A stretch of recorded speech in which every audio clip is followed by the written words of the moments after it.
What's up, everybody? I'm Michael. And I'm Amanda. And today we're going to be talking about seasons.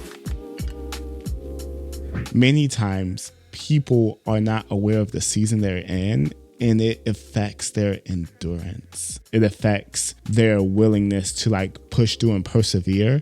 And it affects their hope. Whenever I am hitting a certain plateau or it feels like I'm stuck, what is important, along with strategy and prayer and fasting, is just also understanding the season. I would love to know how you've seen seasons play out in your life. I know that you're a gardener. How does seasonality influence the way that you view your faith? The first thing that comes to mind is back in 2021, when I had just landed my first book deal. I was even going into my second book deal, and I was in the process of writing it. And I knew that I had to plan this conference. I was starting to feel a huge shift because whenever we first moved to Dallas in 2021, I was just like, this is my year of recompense. God told me it was my year of recompense. So all I'm going to be doing is being on my housewife stuff. Okay. Yeah. So I really enjoyed that. I was just, enjoying my trips to Target, just keeping the house nice, beautifying the house. Yeah. And that was just the whole vibe. Yeah. But the vibe started to shift about mid-year. And I remember kind of confiding in my counselor, just telling her that I was just feeling weighty and overwhelmed. And she asked me, had you asked God what season you're in? I was like, no, I had not asked God. So immediately I went into prayer and I asked God, what season am I in? And he said, Amanda, you're in a season of expansion. This was the first time where it's like, okay, I'm planning for a conference. I'm writing 2 books and my influence is expanding. Once I understood that that's the season that I was in, it helped me to navigate it so much better because anytime I felt like, wow, this is a lot to carry, I can go back to, well, that's because I'm in a season of expansion. And that expectation management helped a ton. Yeah. So that's the first thing that comes to my mind. What about for you? So the first thing that I think about is gardening and the weather. I'll kind of get back to that in a moment. But with my company, specifically because I work with schools and colleges and universities, I am just now really understanding the seasonality of business. We have experienced entrepreneurship in a way that wasn't seasonal, it was situational. Meaning, if we launch this program or we launch this product, then whenever we launch it, then we will make money. But whenever you're working in a business like mine that's seasonal, it's not like colleges and universities are knocking at my door, hey, we want you to come speak in the middle of December during finals. Honestly, my year goes from about after Martin Luther King Day-ish to Thanksgiving. In between Thanksgiving and Martin Luther King Day, those 2 months or so, it's quiet. And I think that it's important to realize the factors that affect seasonality, in my case, the type of clientele that I have, because otherwise you will, using a gardening example, be watering a plant and you're like, oh, it's not bearing fruit. So you just pluck it up when it's nah, that plant doesn't grow in the winter. You need to be focusing on planting new things or planning for the season that you're about to go into. If you don't realize that you're in a winter season, then you will just assume life is winter. When in reality, if you just hang on until spring, you'll be straight. The last thing that I'll say is that you can't get mad at God or just be like, I don't want it to be spring anymore. I don't want it to be winter anymore. Seasons serve a purpose. And that cyclical nature of seasons allows for you to not be planting all the time or harvesting all the time or tilling all the time. Sometimes that season that seems dormant is useful for planning. Yes. So that way you have a bigger and more abundant harvest in the future. The part that comes to the forefront of my mind is letting one season define you. Like you cannot be defined by a single season. I think about seasons whenever it comes to sports. What's the basketball season? Basketball season goes from like beginning of November, and in college it goes until March, and then in the NBA it goes until about June. Okay, so off season is like June till November. Sure, yeah. Okay, imagine if basketball players defined themselves based on their off season. They would say, "Oh, I'm not playing basketball anymore. I'm not in games anymore. I'm in my off season, so I'm no longer a basketball player." That is what we do whenever we're in our off season. We're so quick to define ourselves and label ourselves if we don't understand the cyclical nature of cycles and seasons. And so we'll start to think to ourselves, well, I'm not this anymore. I'm not that anymore, just because you're not in the game. But instead, you should be preparing for the next season. What do basketball players do in their off season? Oh, many things. I think about the summers in which I was playing basketball, and during the off season, many times there would be 2-a-days. Like to where you would work out in the morning and then, take a break and then do like another workout in the evening. You would practice your shot. You would, get in the weight room. Ooh, this is something really, really, this is a little bit of sauce. I'm not even going to lie to you. There was a player who I was listening to recently. His name is JJ Redick. He played like 13 years in the NBA. Great player. And he said that the reason he retired wasn't because of the 82-game NBA season. He retired because he couldn't handle another offseason. He pushed himself so hard in the offseason. Wow. That the regular season, like during the games, he was like, oh, this is easy. This is nothing. The work actually happened in the off season. Woo!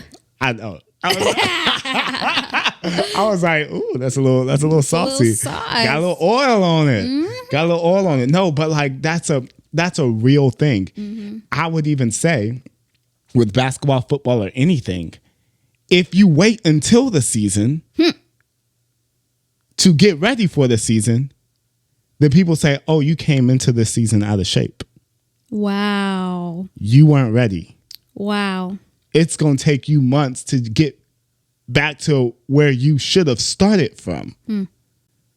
The off season is not time off. Yeah. It's time to prepare. Yes. For the next season. Yes. There's so much good in that. So much good in that. I think about how hunters and gatherers, I would imagine, survived before this day and age of refrigerators and, GMO foods. I would imagine that they were kind of like bears. Yeah. And that they would gather all their food and save it up for the winter so that they can, kind of go into hibernation, and it would last them throughout the season. Sure.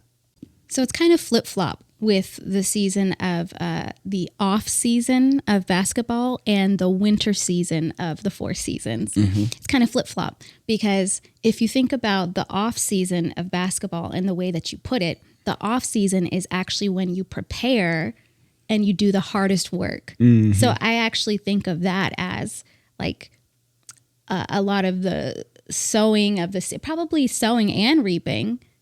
And then all of that work that you're doing is lasting you through the game. Like that's the point where you're in the game. Yeah. And in the same regard, like in spring and summer and a little bit of fall is kind of when you're doing the sowing and the reaping so that it'll last you through the game of winter. And so it's the work that you do during that season that will determine how you hold up during the winter. And so it kind of, you have to discern, what do I need to be doing in this current season that will set me up for the next season so that whenever the next season comes, I'm not under-resourced, I'm not under-prepared, I'm not lacking any skill, but I can actually experience abundance in a season of lack. And so that's kind of what I think about, like preparing during the off season is a lot like storing up for the winter. Yeah. Because whenever you're in the game, like you can't be relying on just practicing then, because those practices, how much fruit is that going to yield when you have a game tomorrow? Especially when you're competing against other people. Exactly. It's the work that you've done prior to that that's going to count. It kind of reminds me, Michael and I are both speakers. We speak at our church because we're hosts. And this last time that Michael spoke, he was running it by me. And he said, you know what? I'm actually not going to rehearse it anymore. And I'm not even going to change anything anymore. Because right now it's 8 o'clock or 9 o'clock at night. The night before. It's the night before. I preach tomorrow at 9 a.m. And so now is not the time that's going to make the biggest amount of difference because it's right before go time, right? And I thought that was wise. That was a lot of wisdom because you have to understand there's only so much you can do right before it's go time. Right. And in the same regard, like you cannot prepare for the game, just do nothing and then prepare for the game the night before and expect that to make the world of a difference. No. It's all the work that you did in the off season that's going to make you ready for the game. In the same regard, as we're speakers and preachers, it's like, well, the time that we're spending with God is the work. The integrity that we have is the work. The listening to God, the reading the scripture while it's not time to preach is that work. And then the preparation, the actual crafting of a message days before is the work. And then when it comes time to go, it's just time to go. Yeah. And so I believe a lot of times we write off winter seasons because it's dormant, because it's not producing, and we say, I'm just going to sit. But that should be your time of active preparation so that you can see the harvest that you're looking for in the next season. And what's important about that is many people will see that winter season and they will actually try to demonize it. They'll say, oh, I believe in prosperity. I believe I'm a lender, not a borrower. I believe, and like that's all good and everything. But just because you are going through a winter season doesn't mean that you are not prosperous or that you are not within God's plan. Think about Joseph. God didn't tell Joseph just because you're obedient and you're interpreting dreams that, it's just going to be like abundance and perpetuity. No, he said, in 7 years, you will hit a famine. And it has nothing to do with your character. Yeah. It has nothing to do with being in the will of God. It has nothing to do with your prayer life. It has nothing to do with how much you fast. It doesn't matter like what tongues you speak in. Like a famine is coming in 7 years.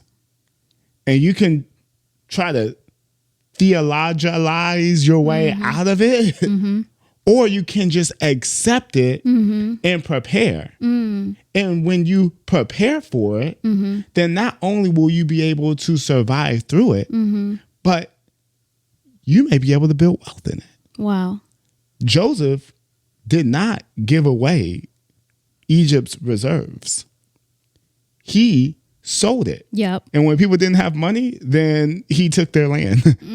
And when they didn't have land, like they became slaves.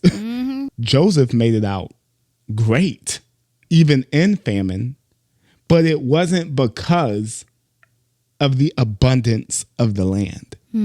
It was how he preserved the abundance of the land that he had prior to.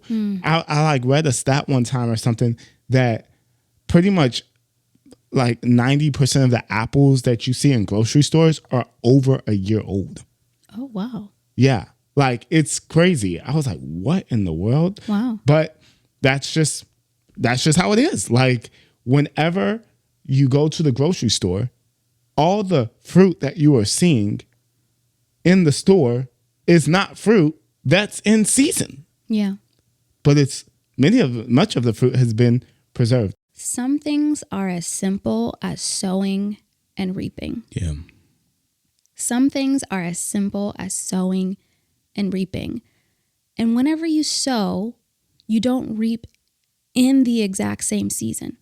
If you sow a seed at the end of winter, you're going to be reaping usually with regular vegetables. Like if you sow cucumbers at the very end of winter, you are going to be reaping it probably the very beginning of summer, and then you'll finish at the beginning of fall. In the same regard, the seeds that you sow in this season, you're probably not going to reap from in this season. Mm-hmm. I think about Michael's business. He has a slow moving business in terms of client acquisition. Mm-hmm. He can reach out to a client 6 months ago. Yeah. And then that yield fruit 6 months later. Yeah.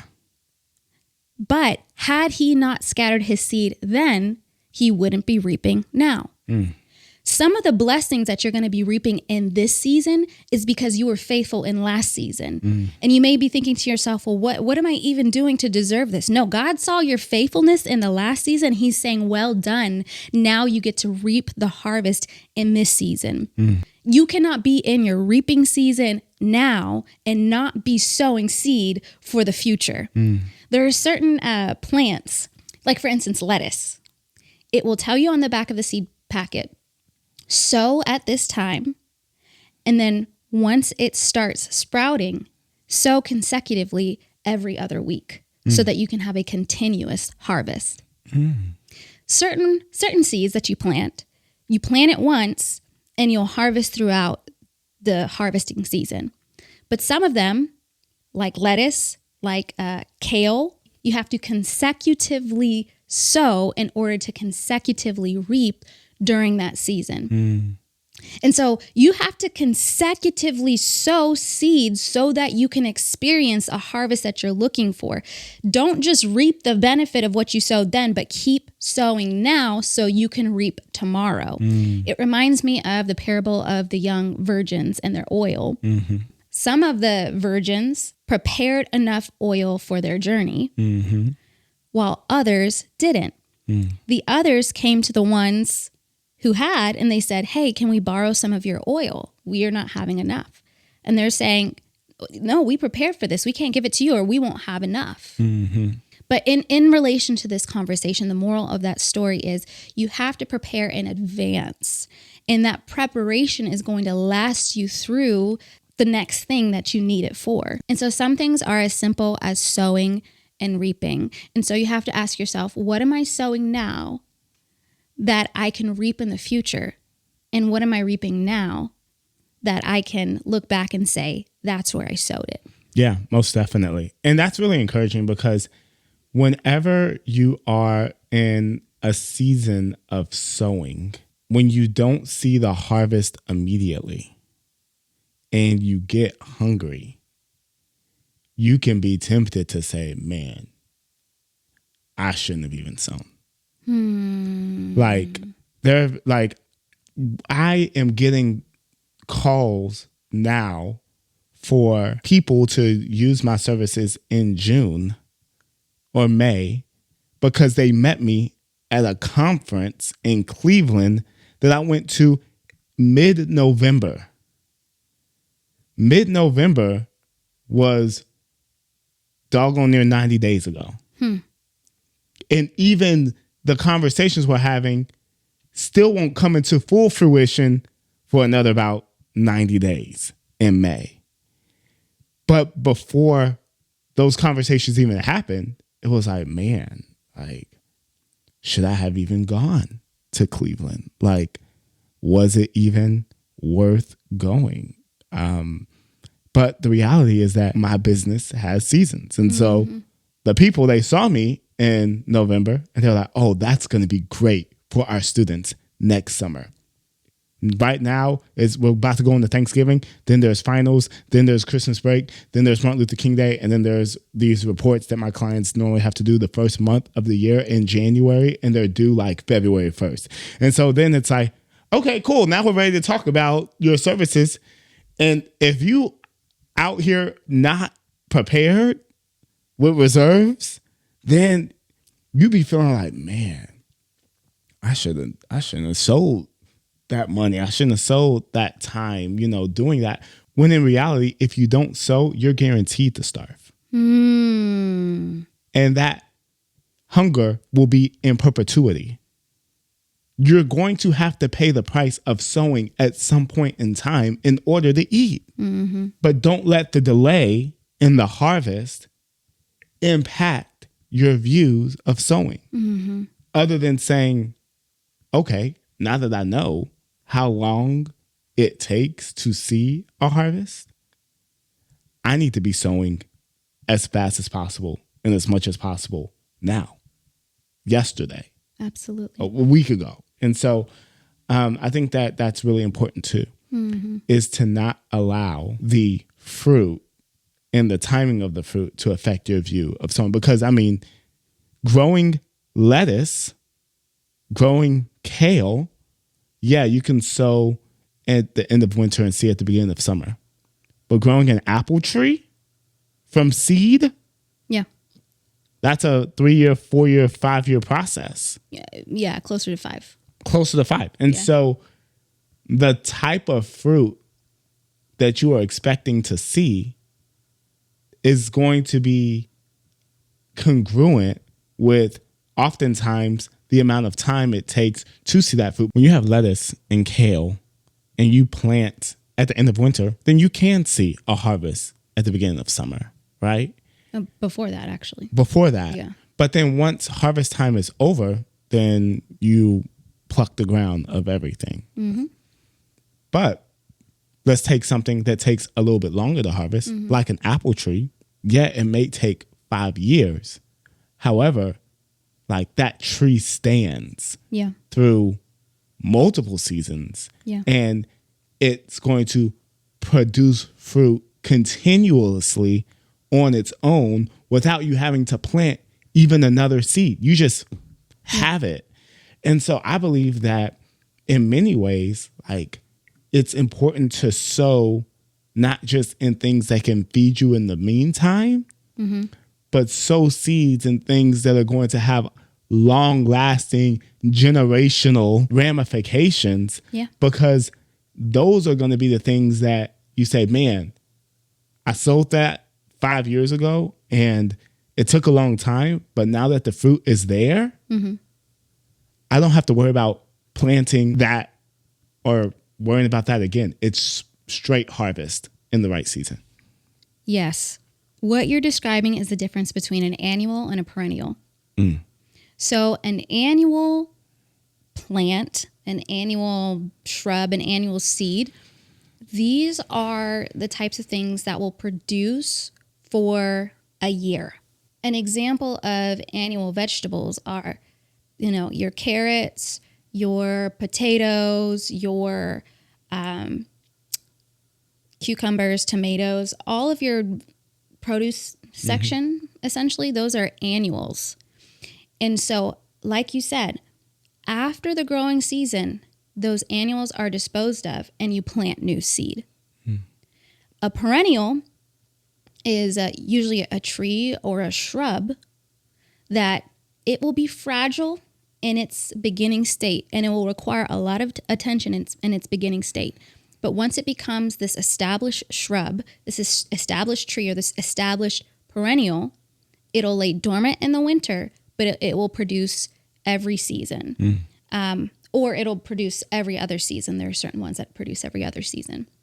And so having the right expectation of whether you're dealing with an annual or a perennial in your life, figuratively, spiritually, mentally, is going to give you the right expectations of what you can expect and when.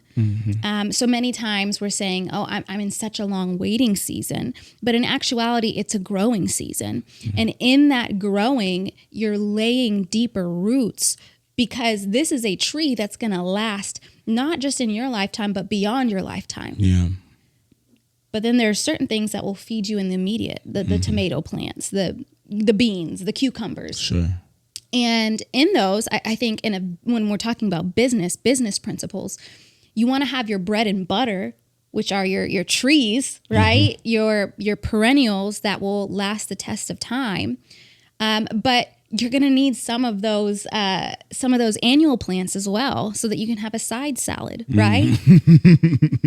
And so, and I think that the same concept transfers in so many different arenas and areas. Yeah. Just knowing what you're dealing with, what type of plant that you're dealing with, will give you the right expectation, and it'll also give you the right pace in terms of timing on when you can receive a harvest for that. Absolutely. That was good. So I want to ask you, Michael. Okay. How do you determine what season you're in? Well, I think you look at the signs of the environment, right?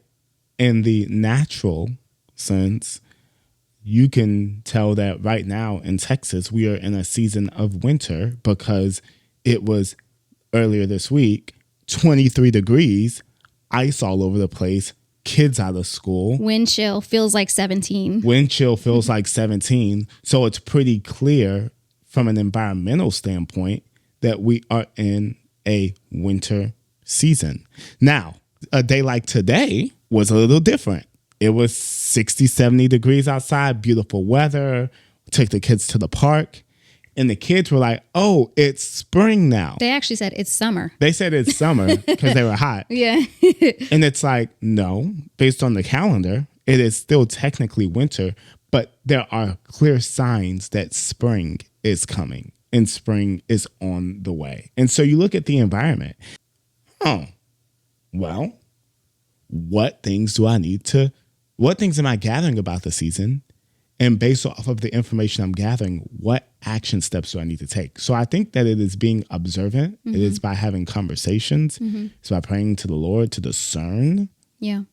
Those are some of the things I think about. And it's also, too, this is a little bit more nuanced, but it is understanding how certain seasons look in your life personally. Because summer in Texas is different than summer in London. You better not be comparing. Don't compare summer in Texas to summer in London. Are they both summer? Yes. Are they both June? Yes. But those are two completely different places on two completely different hemispheres. And so you have to be careful and have people who can discern for you, wise counsel, what seasons look like in your life and identify patterns in your life. Yes. Okay. So what Michael is talking about in gardening terms are your zones. You got to know what zone you're in. We live in North Texas. We're in zone 8A. All throughout North America, there are different zones, like 1A, 1B, 1C, 2A, 2B. It sounds like curl patterns to you guys. But these zones will determine the heat index as well as the last frost date. And so based on how cold the winters get and how long the winters last, it will typically determine what zone you're in. And so it will determine, if you put this in the ground and it's not in a pot and you bring it inside, can this last throughout the year in this environment? No. Okay, that's because it is not native to this environment. It's actually not meant to grow in this environment. And so you're over here getting tropical plants because everybody you're looking at on social media has tropical plants, but you live in some tundra and you're wondering why your tropical plants keep dying. You have to determine what zone you're in so that the seed that you sow actually bears fruit based on what zone you're in. That's really important. Yeah. And so I don't even know how that transfers to our everyday life, but all I do know is you can't be comparing. Yeah. You cannot be comparing, because what will work in someone else's environment will not work in your environment and your context if you guys don't have the same environment or the same context. And so that's why it's so important that the people that you look up to, you can say, I see myself in them. And they're not so drastically different than you. Like somebody else, their life could have popped off because they had a specific connection. You know what I mean? Their life could have popped off because they came from a specific environment. Now, your story is going to look different than them, but you have to find people who come from a similar context so you can have the right expectations on how that would work in your life personally. Yeah, I think that one way it could apply is like the difference in priorities and that which sustains you versus that which you may experiment with, right? So earlier this week, we went to Costco and we got Lychees. I almost said kumquat. I'm like, those are not kumquats. They're lychees. Yeah, a lychee. I guess, are they berries? Lychee fruit? There's some kind of fruit. They're yummy. Yeah, and they're delicious. And I was telling the man, I was like, babe, you need to learn how to plant these things. Can you plant these in Texas? She said, oh, I'm sure you can plant these. Of course you can. You can plant anything you want. She was like, you can plant anything anywhere. And then she goes to Google and finds out that in order to plant lychees successfully in Texas, it would take like a greenhouse. It would take years, right? Like, yeah, it would take a long time. It would take 5 years if you had a greenhouse and you lived in a tropical area. Yeah. And it was just like, okay, this would be cool to experiment with. But you would be unwise to say, I want to live off of lychee as sustenance based off of something that is experimental. Yes. When you know that in Texas, you can go beans and carrots and tomatoes and potatoes and live off of that just fine, you know? So I think that as it relates to understanding what zone you're in, there are certain zones that I've identified for us that this is our zone of like competency, right? Teaching people, educating people, spirituality and Christianity, like that's our zone. There's a point in time and to where finance is also a zone of yours as and well. Personal finance, right? Absolutely. There was a point in time to where I was doing a marketing agency for dentists and orthodontists. I can't believe you brought that up because whenever you stopped talking, I'm like, that's the first thing I'm going to bring up. Because you were outside of your zone. I was way outside of my zone. And it was experimental. Okay, so talk about it. And I was inspired, but I was inspired by someone who was in a completely different zone. Yeah. In a completely different context. Like we literally had probably nothing alike other than our love for business. And I don't regret that at all. But that was a clear sign that while you can make lychee grow in Texas, it is going to require so much work for a possibility. And it will never be as sweet as it will be on the coast of the islands. It kind of makes me think of Michael and I, we love music. Michael's a musician, and sometimes he'll watch videos of like Corey Henry shredding on the keys. And then he'll say things like, why do I even play? I'm not even a musician. I'm just going to throw my piano away. And it's funny because he'll say things like, there is no amount of practice that I could ever do that will ever make me as good as Corey Henry. Right. It kind of makes me think of like people who like want to join a worship team, or maybe they like audition for American Idol and they're stepping into this new zone, but it's not their zone. They don't have the raw gifting. They don't have the raw talent. It's different if you have a raw gifting, a raw talent, a raw context that can be refined versus you ain't got it at all. Yeah, that's tough. You are not going to see fruit from that. You can work harder than everybody else and it'll never be even a fraction of as good. So that's why it's so important to work within your zone. Know yourself, know your design, know your skills, your strengths, your weakness, your network, know your story, because that is going to benefit you in the long run.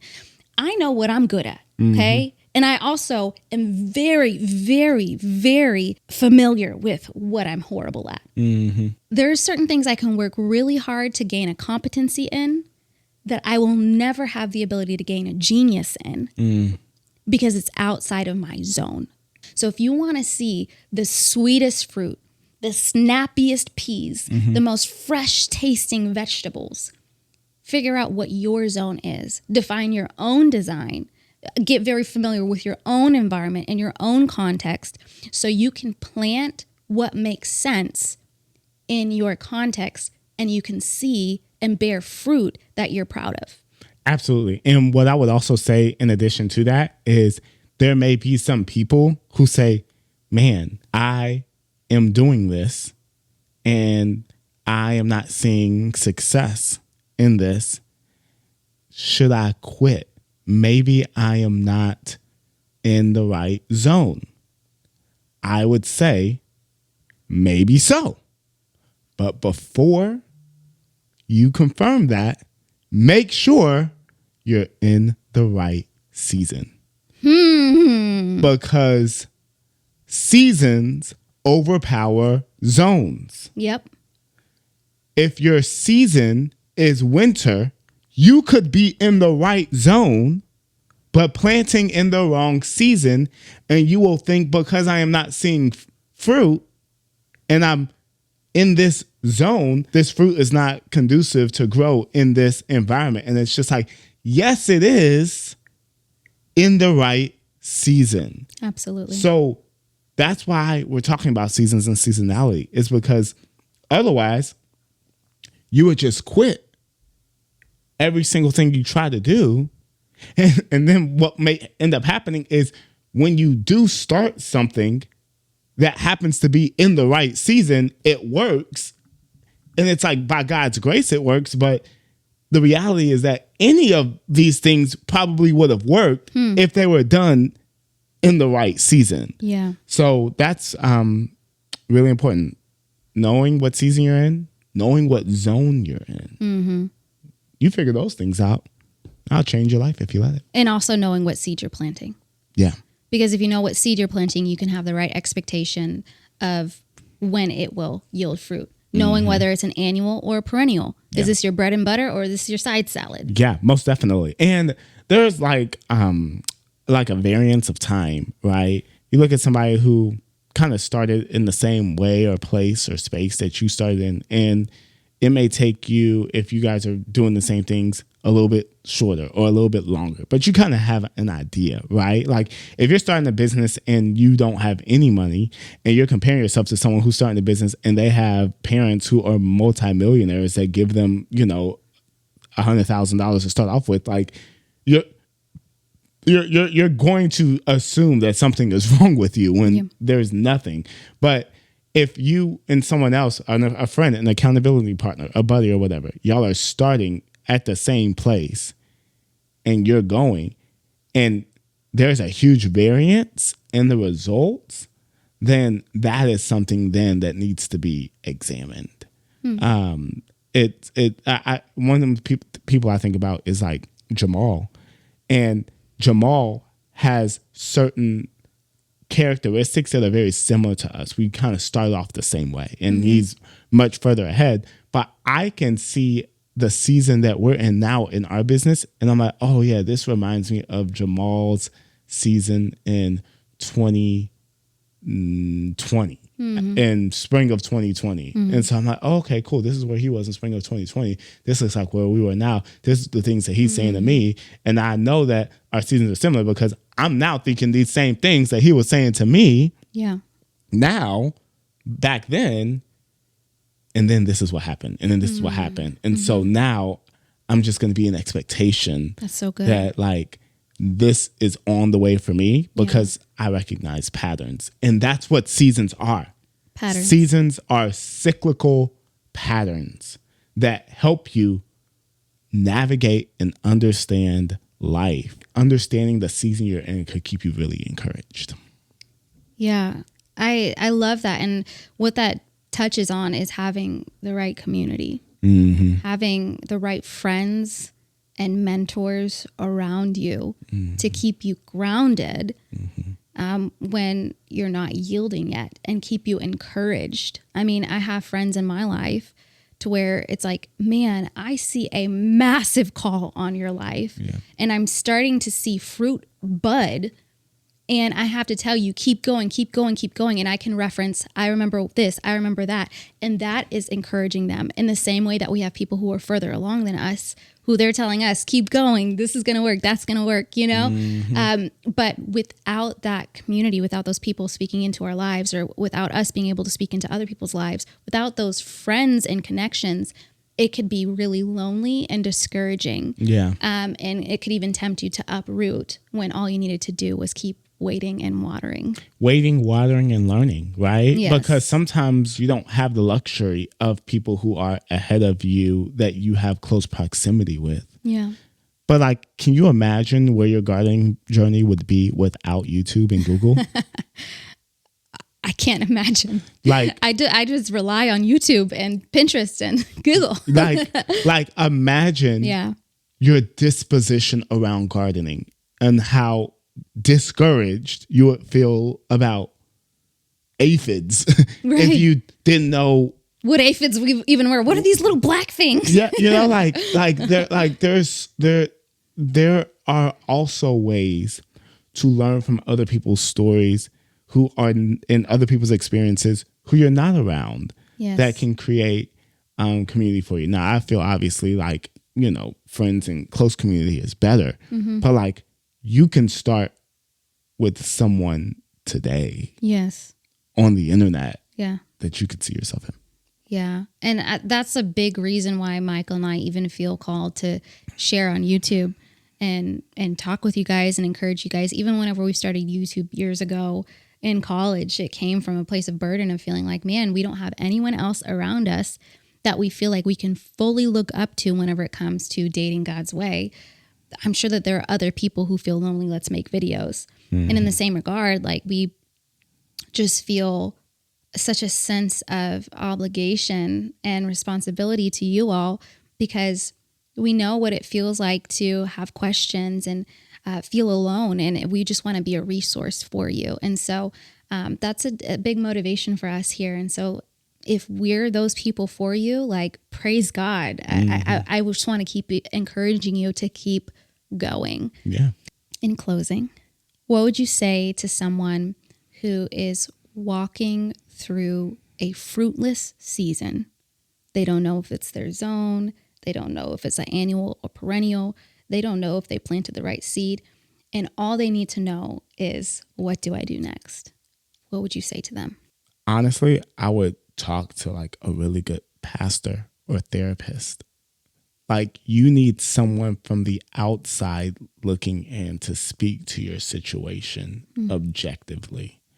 Because if you are working and trying and you're not seeing anything, they would be able to, if it's the right person, just take a look, talk to you and say, have you thought about this? Have you considered that?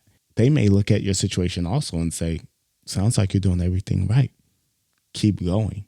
But even that is encouraging to know, hey, I'm not crazy. Yes. I would also say that, like, you're not alone. I was thinking about our walk today and how our son Elijah, he's 6 and he's learning how to ride a bike without training wheels. And he has been very discouraged about it. Even today on our walk, Lily rode her bike with training wheels and he decided to ride his scooter. But then we found another kid in the neighborhood who was learning how to ride their bike without training wheels, and she was 9. And her dad said that she had been learning how to ride her bike without training wheels for like a year. And she still hadn't gotten it yet, but they're just continuing to do it. And Amanda used that masterfully as a teaching moment with Elijah and said, you see, Elijah, like, there are older kids even that are still learning to ride their bike without training wheels. And it took a whole year. And Elijah said, oh, so I'm not by myself. And Amanda said, no, you're not by yourself. Does that encourage you to keep going? And he said, yes. Yeah. And that is sometimes all we need is to know we're not by ourselves. What I would also tell you as well is that is a time to lean into your faith, because if all things in life were formulaic, then everybody would just optimize for the best life possible. But the reality is sometimes God uses those dormant seasons to teach us things that we would overlook or not pay attention to in times or seasons of abundance. Understanding you're not by yourself, understand that God is using it, understand that it is for a reason and that God's not withholding any good thing from you. That will hopefully just keep you encouraged to push forward. And hopefully as you push forward, you find people around you who can be voices of wisdom and encouragement for you as well. Well, I've really enjoyed this conversation. Michael shared with me that this was on his heart to talk about, and I just think that it was right on time. If it left an impact, just leave a comment below. Let us know what stood out to you, what blessed you, and also let us know what season you're in. Take a moment to ask the Holy Spirit, Holy Spirit, what season am I in? And whatever he writes down, go ahead and type it in the chat. And you may even find somebody else in the chat is in the same season you are, and you realize that you're not alone. Make sure that you like, share, subscribe, and thanks for watching. Yeah. See you guys in our next video. You bet. Love y'all.